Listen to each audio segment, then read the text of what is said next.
Vamos a continuar con el desarrollo de la unidad didáctica número 3, denominada el sistema de decisiones de la empresa, que conforme lo que proponen los autores Laborda, Castillo y De Suani, podemos entender integrado dicho sistema de decisiones de la manera en la cual ya lo hemos presentado en repetidas ocasiones.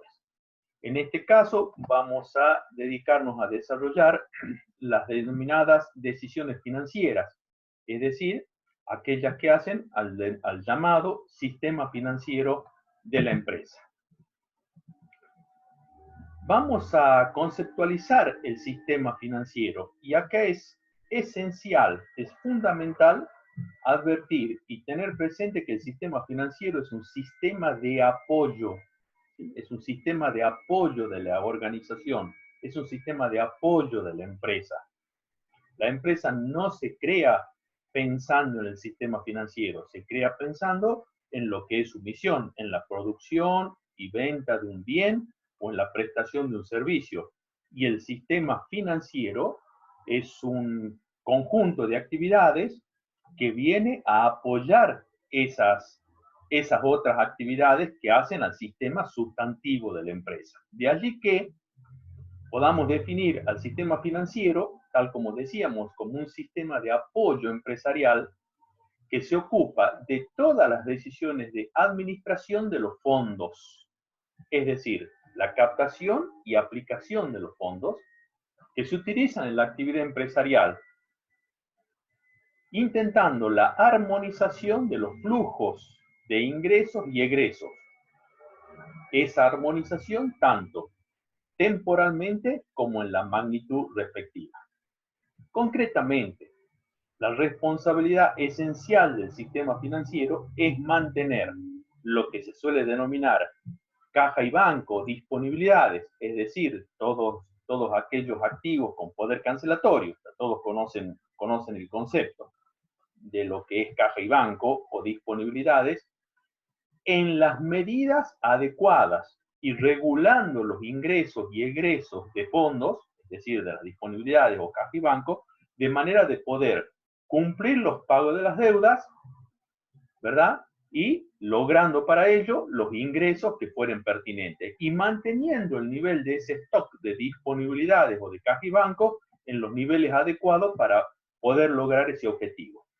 Esto es esencial, esto es fundamental porque no mantener ese nivel en la magnitud adecuada podría llevar a la consecuencia de no poder hacer frente a las obligaciones que tiene toda empresa. Y mantenerlo en exceso equivale a no tener produciendo, ¿verdad?, a una parte de fondos que están ociosos al mantenerse en esa característica. Por lo tanto, si bien es cierto es un sistema de apoyo, es un sistema muy importante en toda gestión empresarial.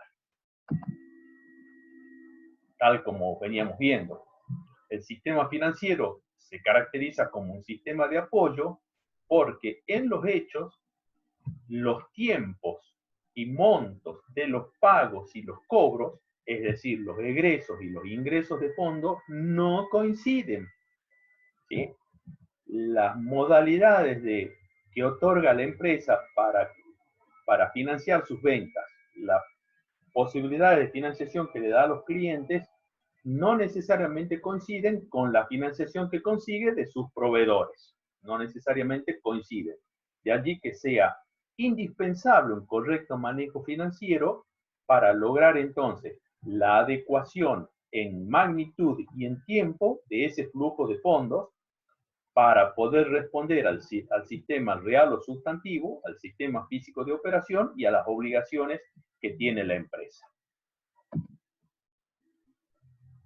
Cuando decimos captación y aplicación de fondos, ¿verdad?, tal como está conceptuado el sistema financiero, cuando decimos captación y aplicación de los flujos de fondos utilizados, estamos haciendo referencia a captación. Hablamos entonces de decisiones de financiación, es decir, de dónde va a conseguir la empresa los fondos o los capitales con los cuales desarrollará su actividad.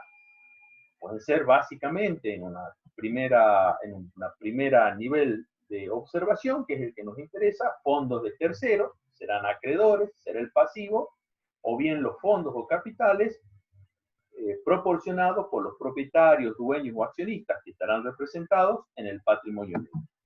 Y cuando decimos aplicación de los fondos, la aplicación se ve normal y habitualmente en las decisiones de inversión, ¿verdad? Y que suelen estar representadas en el activo de la empresa, para decirlo de una manera rápida, correcta y bastante entendible. Entonces, cuando vemos ese estado de situación patrimonial, de esa forma gráfica que tanta utilidad tiene para poder entender algunas cuestiones, decimos, en el activo es donde encontramos plasmadas las decisiones de inversión de la empresa. La empresa en su totalidad puede ser considerada, y de hecho así lo es, cuando se produce alguna venta de todo el activo, de todo el paquete empresario, toda la empresa es una gran decisión de inversión, pero puede verse también en otras decisiones de inversión que hagan actividades propias de la empresa. Entonces decíamos, en el activo tenemos plasmadas las decisiones de inversión, mientras que en el pasivo y el patrimonio neto vemos cómo es la decisión, cuáles son las decisiones que se tomaron en torno a la financiación. Cuánto de la actividad empresarial estará financiada por terceros, por acreedores, es decir, se representará en el pasivo, y cuánto de esa actividad estará financiada por los propios dueños de la empresa, accionistas, propietarios, que se representa a través de la magnitud del patrimonio neto. Todo esto para ir acercándonos y comprender de una manera cabal la importancia que tiene el sistema financiero y cuáles son las decisiones asociadas a dicho sistema financiero. Vamos a comenzar con las decisiones financieras, con las llamadas decisiones de financiación, conforme el gráfico que estuvimos viendo y las conceptuaciones que hicimos. Un aspecto básico relacionado con las decisiones de financiación, un aspecto diríamos básico y esencial, fundamental, ineludible, tiene que ver con el costo del capital, es decir, el costo de la financiación. En otras palabras, ¿cuánto le cuesta en términos de una tasa de interés, que es la medida del costo o de la rentabilidad de los capitales, como también todos a esta altura ya sabemos, cuánto le cuesta a la empresa financiar su inversión, financiar sus actividades?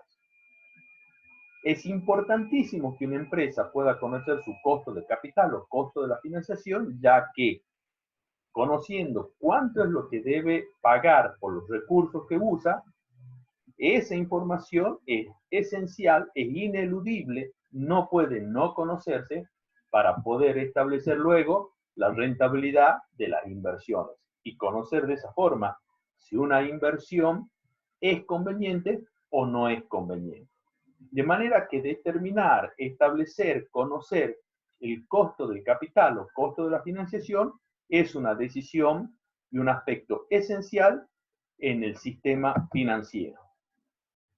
Hablábamos hace un momento de ese resumido estado de situación patrimonial donde las decisiones de financiación se veían a través del denominado lado derecho de ese estado de situación, el pasivo y el patrimonio neto, que son los dos aspectos que financian a la empresa, ¿sí? La empresa considerada como un ente distinto, o lo financian terceros ajenos, el pasivo, o lo financian los propietarios, los dueños, a través del patrimonio neto.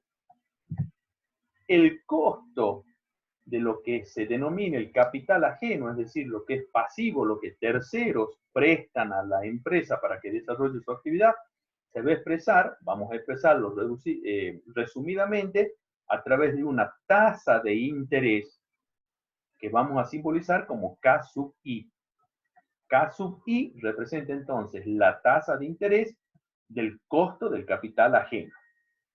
Estamos suponiendo, en un caso extremadamente sencillo, pero no por ello menos útil para poder luego abordar casos más complejos, una sola tasa de interés. Alguien dirá, bueno, pero en realidad la empresa tiene multiplicidad de acreedores. Bueno, deberá buscar una manera de reducirlo a través de alguna ponderación a una tasa.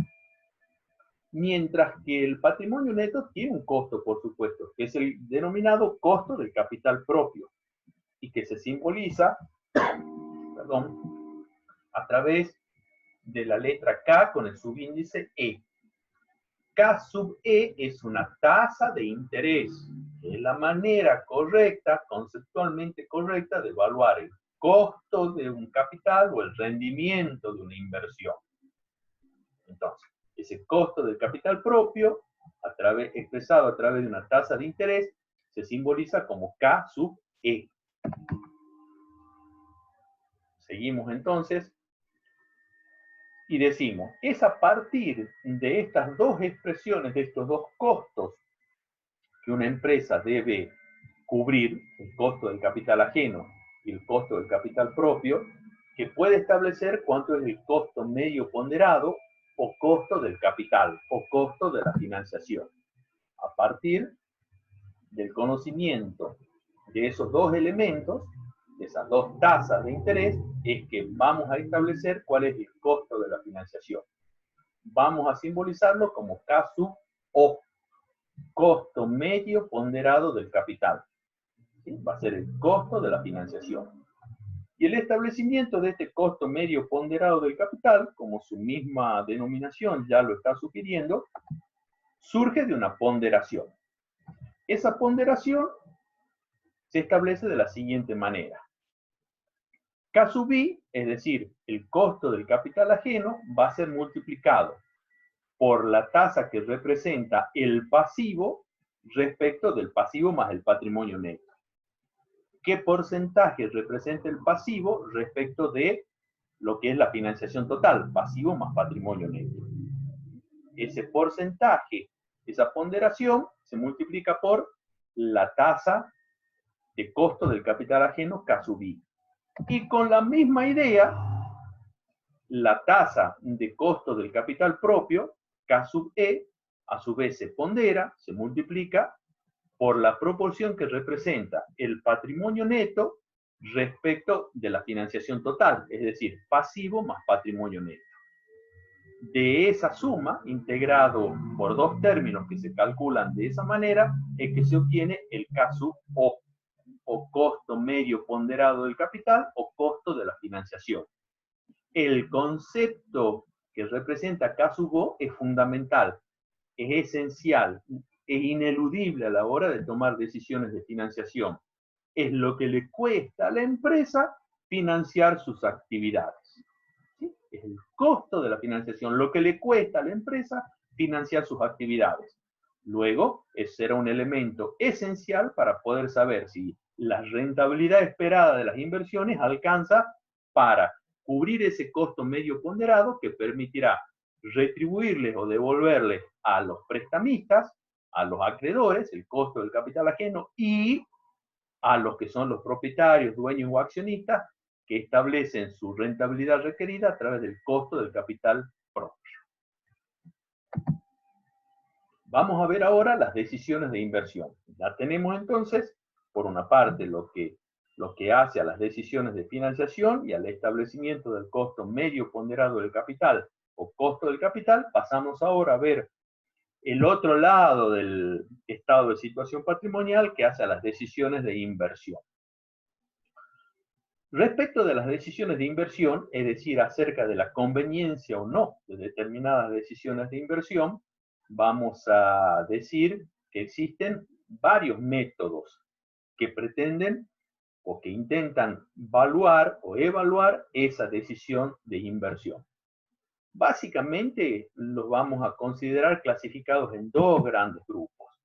Los llamados métodos estáticos, por una parte, y los denominados métodos dinámicos, por otra. Los métodos estáticos son aquellos que no toman en cuenta el factor tiempo, no consideran el factor tiempo. Luego, lo que sucede es que relacionan, suman, restan, multiplican, etc., magnitudes numéricas, magnitudes monetarias, capitales, que están ubicados en distintos momentos del tiempo. Y ya sabemos todos que eso, si bien es cierto, puede tener una resolución matemática correcta, la suma, la resta, la división, la potenciación, etcétera, es conceptualmente erróneo.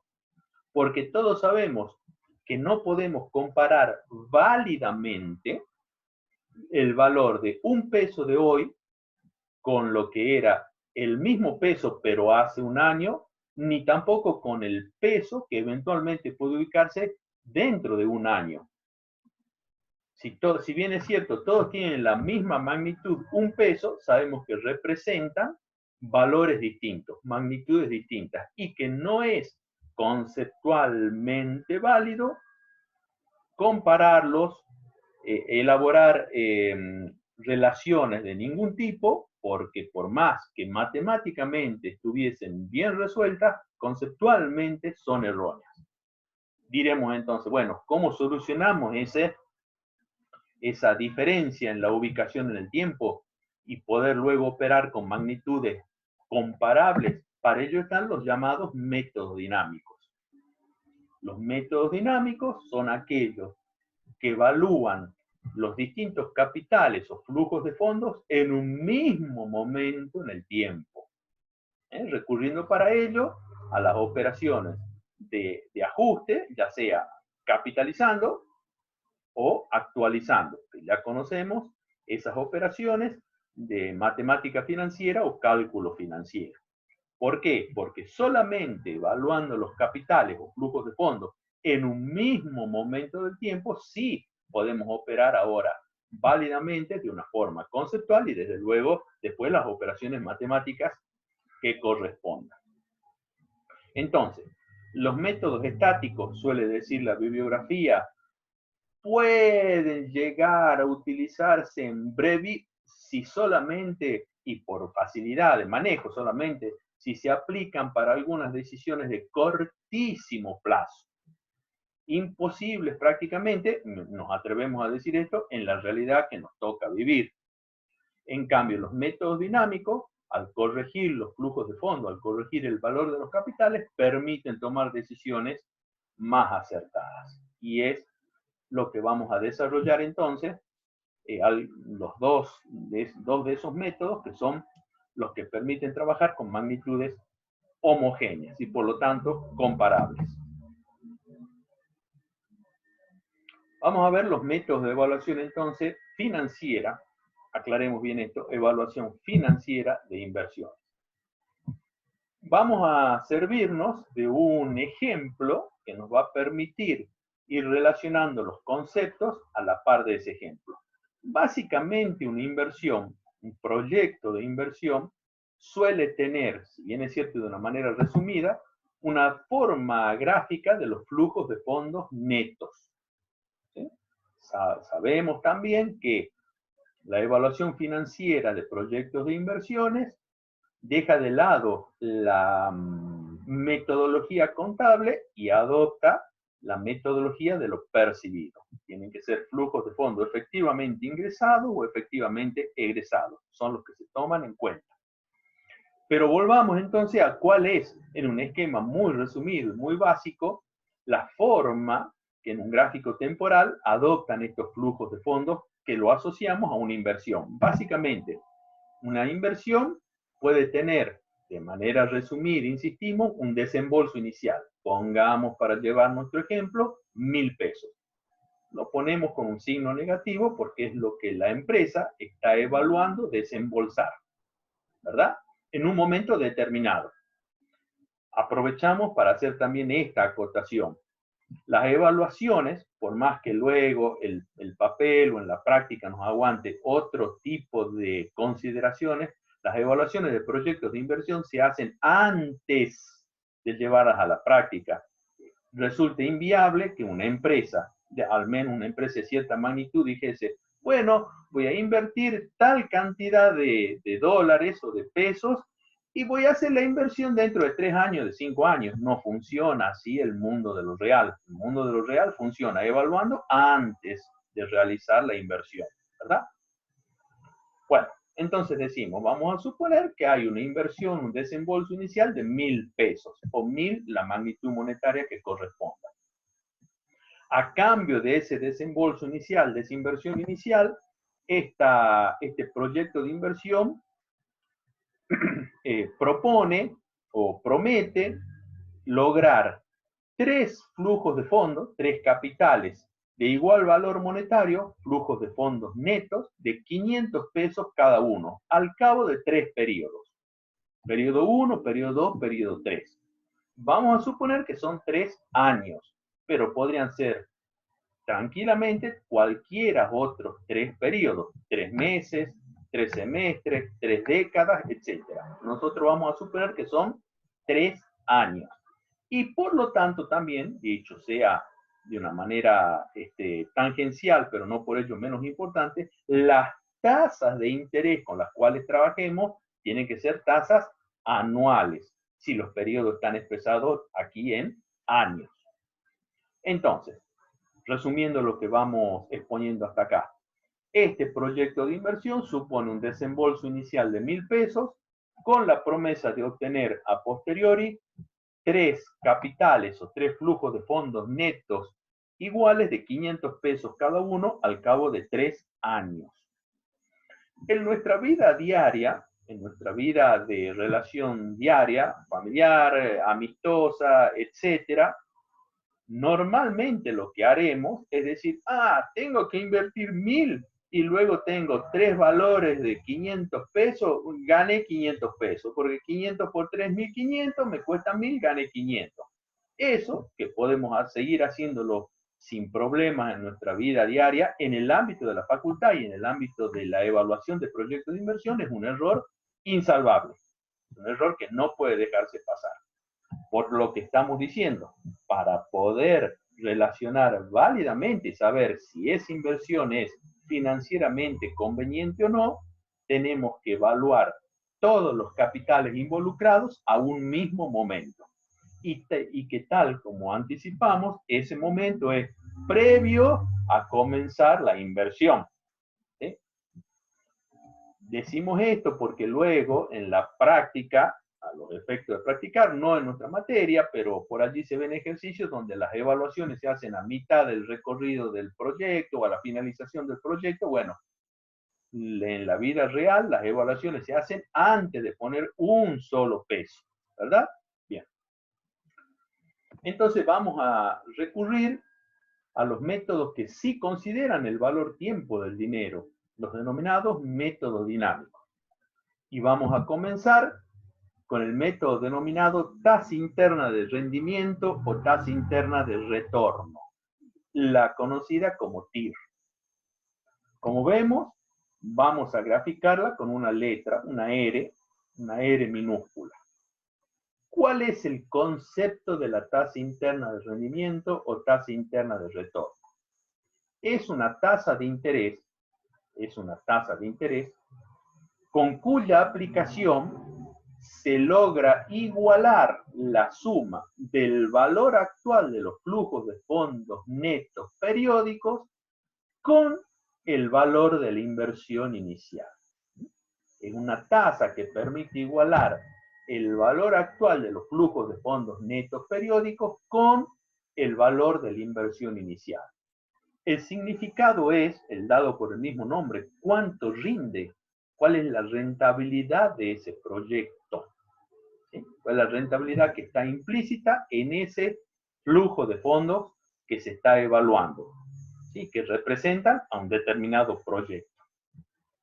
Vamos entonces a aplicar este método. El momento en el cual se realiza la evaluación, ya lo dijimos, es el momento cero. Insisto, o insistamos, en la vida real, ninguna empresa que actúe de un modo lógico o lógico económico, racional económico, se permitirá hacer la inversión, luego, se permitirá hacer la evaluación, perdón, luego de haber hecho la inversión. Las evaluaciones se hacen de forma previa. Entonces, el momento en el cual se realiza la evaluación es el momento cero. ¿Qué tenemos que hacer para poder comparar, relacionar o de alguna manera vincular todos estos flujos de fondos? No de la manera en la que lo hacemos en la vida diaria. Lo que tenemos que hacer es evaluar cada uno de estos 500 pesos en el momento cero. Cuando tengamos esos valores actuales, entonces sí estamos en condiciones de compararlos válidamente y decidir de una manera fundada. Para ello, vamos a recurrir, como seguramente ya todos sabemos, a la operación conocida como actualización. Los 500 pesos del momento 1 se actualizan un periodo hasta el momento 0 y su valor actual será el siguiente.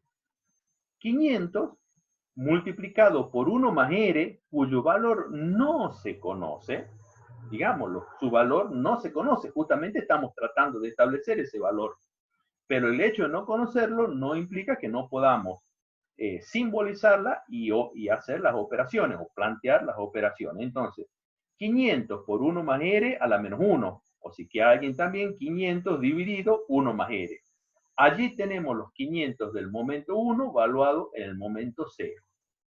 Luego, los 500 pesos del momento 2 se actualizan al momento 0, su valor actual será 500 por 1 más R, insistimos, R no se conoce, es lo que estamos tratando de determinar, elevado a la menos 2, ese factor de actualización, o lo que es lo mismo, 500 dividido 1 más R, elevado a esa expresión al cuadrado. Y de igual modo, operamos con los 500 pesos que están ubicados en el momento 3. El valor actual, al momento en el que se hace la evaluación, es el que aparece allí expuesto. Veamos entonces, recordemos el concepto de TIR. Es la tasa de interés R, con cuya aplicación se permite igualar la suma del valor actual de los flujos de fondos netos periódicos con el valor de la inversión inicial. Entonces lo que hacemos es, trazamos una raya y decimos, hacemos la suma del valor actual de los flujos de fondos netos. ¿Sí? Cada uno de estos valores ya no son 500 pesos, son menos que 500 pesos. No sabemos hasta ahora cuánto, pero menos que 500 pesos. Y recordando una vez más el concepto de la TIR, decimos, esa suma del valor actual de los flujos de fondos netos debe ser igual al valor de la inversión inicial. La tasa R que permita esa igualación, que permita lograr esa condición, será el rendimiento de la inversión. Por lo tanto, lo que hacemos es escribir estas expresiones. La suma del valor actual de los flujos de fondos netos tiene que ser igual al valor de la inversión. Y ahora sí podemos relacionarlos, porque ahora sí son todos capitales o flujos de fondos que están valuados en el mismo momento. Por lo tanto, tenemos esta expresión algebraica. No hay forma de despejar R, por si acaso alguien quiera despejar esa tasa, la letra R, no hay manera, esto tiene que hacerse a través de una aproximaciones sucesivas, ¿verdad? Calculando, comenzando con un valor aproximado y luego haciendo aproximaciones sucesivas o con la aplicación de algún programa informático, decimos, seguramente todos conocemos a esta altura, el aplicativo Excel en su versión estándar tiene ya cargada la función financiera de TIR, o bien con una calculadora financiera. De esa manera se llega a determinar para este ejemplo, que es importante tenerlo en cuenta porque lo vamos a seguir aplicando en los desarrollos que continúan.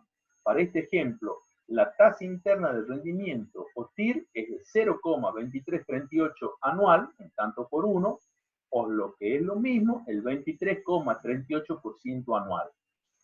¿Qué significado tiene este valor que terminamos de encontrar? Es que este proyecto, así como está planteado, su evaluación financiera, la evaluación financiera de este proyecto de inversión, nos dice que rinde un 23,38% anual. Hacemos la acotación que la evaluación financiera es solo una de las evaluaciones que corresponde hacer respecto de proyectos de inversión. ¿Sí?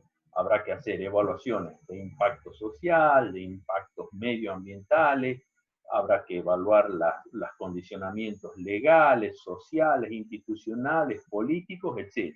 La evaluación financiera de ninguna manera es la única que se hace para poder establecer la conveniencia o no de un proyecto de inversión, pero sí es ineludible, no puede dejar de hacerse. Acá hemos presentado entonces el método de la tasa interna de rendimiento, o TIR, y bajo esta metodología tenemos que el rendimiento es el 23,38% anual.